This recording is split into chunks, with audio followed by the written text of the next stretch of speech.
quick Long Island market update. I was on the Long Island Board of Realtors event where David Childress, president of Keeping Current Matters, spoke about what's ahead for 2026. And if you're in real estate, you know KCM is one of the most trusted sources in the industry because they focus on data, not drama. So here's the big message I took away. National headlines don't tell the local story. You'll see articles saying the market is cooling, inventory is coming back, prices are flattening, and some parts of the country are seeing that. But Long Island and the Northeast is moving differently. And that's why local stats matter more than national narratives. So first, let's talk about inventory. National housing inventory has rebounded from record lows, but Long Island inventory is still tight. And the Northeast still has a big inventory shortfall compared to pre-pandemic norms. That tight supply is a big reason why our market has stayed way more competitive than you hear in the news. Now, pricing.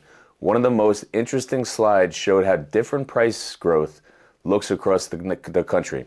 Nationally, the average price growth was around 2.3%, but locally, Long Island keeps moving up. For example, Zillow showed a medium single-family prices in November of 2025 were up year over year in Nassau, Suffolk, and Queens, while the national figure was basically flat.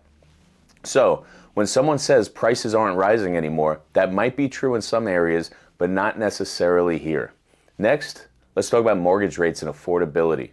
Rates trended lower in 2025, and the presentation showed how even 1 percentage point drop in rates can translate to big monthly difference. The example they used was a $700,000 loan where the payment difference was hundreds of dollars per month, year over year. That's real money.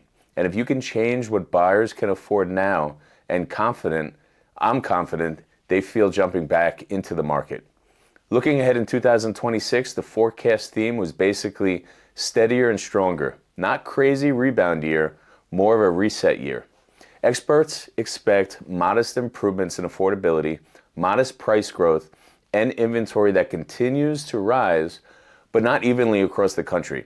In fact, they describe it as a two-speed market where the Northeast and Midwest stay tighter because inventory remains lean, while parts of the South and West could stay softer. And here's a local point that really stood out. Nassau County was highlighted as the strongest seller's market with significant more buyers than sellers. Again, that's not the national story that you're hearing, but it's a big part of the Long Island story. Last thing, expired listings. They say expired listings are one of the biggest opportunities in 2026. A lot of homeowners tried to sell, didn't get the results they wanted to, and pulled the listing. The big takeaway wasn't go chase expireds. It was that those homeowners need a better plan, pricing strategy, marketing, communication, and a real roadmap to get the home sold. So if you're watching the news and wondering, why should I buy? Should I sell? Should I wait? Just remember, real estate is hyper-local. The national headlines are interesting, but they don't replace what's happening right now here in Long Island.